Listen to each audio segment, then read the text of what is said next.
আসসালামু আলাইকুম প্রিয় শিক্ষার্থীরা, বোর্ড চ্যালেঞ্জ রেজাল্ট প্রকাশ পেয়েছে। প্রচুর পরিমাণ শিক্ষার্থী কমেন্ট করেছে, ভাই আলহামদুলিল্লাহ বোর্ড চ্যালেঞ্জ করতে চেয়েছিলাম না, আপনার কথা শুনে আপনার ভিডিও দেখে পরবর্তীতে বোর্ড চ্যালেঞ্জ করেছি এবং আলহামদুলিল্লাহ রেজাল্ট পরিবর্তন হয়েছে। আবার অনেক শিক্ষার্থী বলছে ভাইয়া রেজাল্ট পরিবর্তন হয়নি, রেজাল্ট পাচ্ছি না। এক একজনের এক এক ধরনের কমেন্ট, ঠিক আছে। আমি কিন্তু আগেই বলেছিলাম যারা বোর্ড চ্যালেঞ্জের আবেদন করেছো তাদের ভিতরে অনেকেরই পরিবর্তন হবে, অনেকেরই হবে না। যাদের ভাগ্য ভালো তাদের পরিবর্তন হয়ে গেছে। এবং তুমি যদি সবগুলো মাধ্যম থেকে চেক করার পর দেখো যে তোমার রেজাল্ট পরিবর্তন হয় নাই, সেক্ষেত্রে তোমাকে এটা মেনে নিতে হবে যে আসলে তোমার বোর্ড চ্যালেঞ্জের রেজাল্ট পরিবর্তন হয়নি। কিন্তু পরিবর্তন হয় নাই এটা দেখার পর বসে থাকলে চলবে না। রেজাল্ট পরিবর্তন হয়েছে বা হয়নি, আমার করণীয় কি? অবশ্যই প্রত্যেকটা শিক্ষার্থী যারা বোর্ড চ্যালেঞ্জে আবেদন করেছিল তাদেরকে এই ভিডিওটা মাস্ট বি দেখতে হবে। প্রথমত, যাদের রেজাল্ট পরিবর্তন হয়েছে তাদেরকে আমি কংগ্রাচুলেট করছি যে তোমরা আসলে ভাগ্যবান যে এত শিক্ষার্থীর ভিতরে তোমাদের রেজাল্টটা পরিবর্তন হয়েছে। এখন রেজাল্ট পরিবর্তনের পর শিক্ষা বোর্ড আমাদেরকে জানিয়েছে 12 এবং 13 তারিখ বোর্ড চ্যালেঞ্জে যাদের রেজাল্ট পরিবর্তন হয়েছে এদের কলেজ ভর্তি আবেদন হবে 12 এবং 13 তারিখ। পরবর্তীতে প্রথম আবেদনের সময়সীমাও 12-13 তারিখ পর্যন্ত বাড়ানো হয়েছে, অর্থাৎ 11 তারিখ পর্যন্ত ডেট ছিল, পরবর্তীতে 12-13 তারিখ করা হয়েছে। বোর্ড চ্যালেঞ্জ শিক্ষার্থীদের আবেদনও এই প্রথম পর্যায়ে আবেদনের ভিতরেই পড়ে যাবে, ঠিক আছে। বোর্ড চ্যালেঞ্জ করার পরবর্তীতে রেজাল্ট প্রকাশের পর তুমি যদি ফেল থেকে পাস করে থাকো এবং ভালো একটা জিপিএ আর্ন করো, যে এই জিপিএ দিয়ে ভালো একটা কলেজে অ্যাডমিশন নেওয়া যাবে, যে কোনো একটা কলেজে অ্যাডমিশন নেওয়া যায়, তাহলে তুমি কলেজ ভর্তি প্রিপারেশনটা শুরু করে দাও। কালকে 12 তারিখ যখন কলেজ ভর্তির আবেদনটা পুনরায় স্টার্ট হবে, তুমি 8টা 9টা বা 10টার পরবর্তীতে যখন আবেদনটা করতে পারবে তখন গিয়ে তুমি আবেদনটা করে ফেলবে। কলেজ ভর্তির আবেদন করতে হবে এবং 150 টাকা ফি পরিশোধ করতে হবে। এবং যে সমস্ত শিক্ষার্থীরা নিজের জিপিএটাকে বাড়ানোর জন্য বা টোটাল নাম্বারটাকে বাড়ানোর জন্য আবেদন করতে চেয়েছিলে সেই সমস্ত শিক্ষার্থীদেরকে বলছি, বোর্ড চ্যালেঞ্জ রেজাল্ট প্রকাশের পর টোটাল নাম্বারটা বেড়ে যায় বা তোমার যদি রেজাল্টটা আরো একটু ভালো হয়, সেক্ষেত্রে তুমি কিন্তু আবেদন আপডেট করার সুযোগ পাবে। 12 এবং 13 তারিখ আমাদের আবেদন আপডেট করার সুযোগ। এই সুযোগে তুমি তোমার আবেদনটাকে আপডেট করে নিতে পারবে। যে ভালো একটা কলেজ তুমি উপরের দিকে দিয়ে দিলে, নর্মাল একটা কলেজ একবারে লাস্টে দিয়ে দিলে, বোর্ড চ্যালেঞ্জ যখন আবেদন করেছো রেজাল্ট প্রকাশের পর দেখলে A+ চলে আসছে, সেক্ষেত্রে ভালো একটা কলেজে তুমি অ্যাডমিশন নিতে চাচ্ছ, সেটা আপডেট করে দিলে তুমি যে কোনো কিছু করতে পারবে, ঠিক আছে। এই বিষয়টা মাথায় রাখবে। তার সময়সীমা হচ্ছে 12 এবং 13 তারিখ।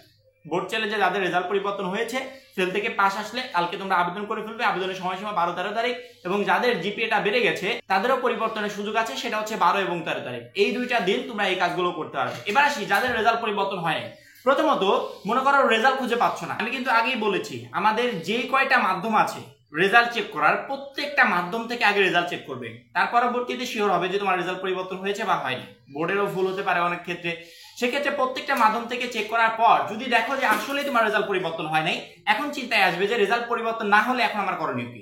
যদি ফেল করে বোর্ড চ্যালেঞ্জের আবেদন করে থাকে এবং রেজাল্ট প্রকাশের পর দেখো যে ফেল থেকে পাস আসে নাই, আগের জিপিএটাই আছে, ফেলই আছে, সেক্ষেত্রে তোমার আর কিছু করণীয় নাই। এখন তোমাকে গুরুত্বপূর্ণ একটা কাজ করতে হবে, সেটা হচ্ছে দ্রুত তোমাকে স্কুলে গিয়ে যোগাযোগ করতে হবে। স্কুল থেকে একবার এসএসসি পরীক্ষা দিয়েছিলে সেখানে গিয়ে যোগাযোগ করতে হবে। আবার পুনরায় ফর্ম ফিল আপ কবে শুরু হচ্ছে, কবে থেকে রেজিস্ট্রেশন শুরু হচ্ছে, আমাকে কবে থেকে কি করতে হবে, কত টাকা লাগবে, এই বিষয়গুলো একটু খোঁজ খবর নিবে। যে আমি যে কয়েকটা সাবজেক্টে ফেল করেছি এগুলোতে পরীক্ষা দেবো নাকি সবগুলো সাবজেক্টে পরীক্ষা দেবো, শিক্ষকদের সাথে আলোচনা করে এই সিদ্ধান্তটা নেবে দ্রুত। যদি পারো কালকে যেমন যাদের রেজাল্ট পরিবর্তন হয়েছে 12 এবং 13 তারিখ, তারা যখন কলেজ ভর্তির আবেদন করবে বা আপডেট করবে, তোমাদের কাজ হবে 12 এবং 13 তারিখ তোমরা এই বিষয়গুলো খোঁজ দাও।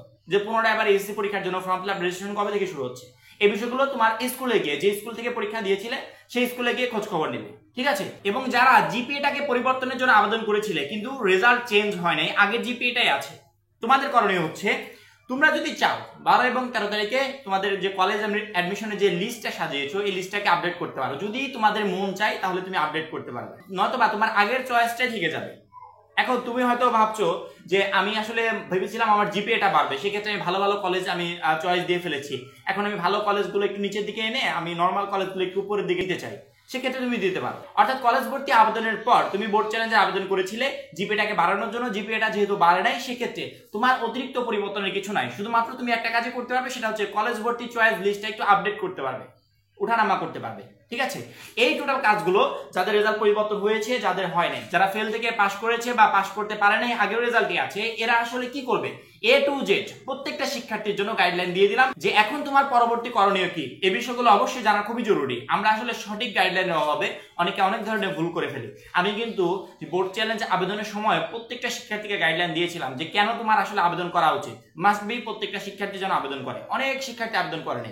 এখন যাদের রেজাল্ট পরিবর্তন হয়েছে তারা যে কমেন্টগুলো করছে ভাইয়া আলহামদুলিল্লাহ পরিবর্তন হয়েছে, তার কমেন্টটা দেখে যারা আবেদন করে নাই তাদের একটু খারাপ লাগবে না যারা আবেদন করেছে তাদের রেজাল্ট পরিবর্তন হয় না, কিন্তু মনে কোনো আফসোস নাই যে তারা আবেদন করেছিল, ভাগ্য ভালো না, তাদের আসলে খাতায় কোনো ধরনের ভুল ছিল না, এই জন্য রেজাল্ট পরিবর্তন হয় না। কিন্তু যারা আবেদনই করে নাই তাদের আফসোস হবে না যে আবেদন করলে হয়তো বা রেজাল্টটা পরিবর্তন হতে পারতো।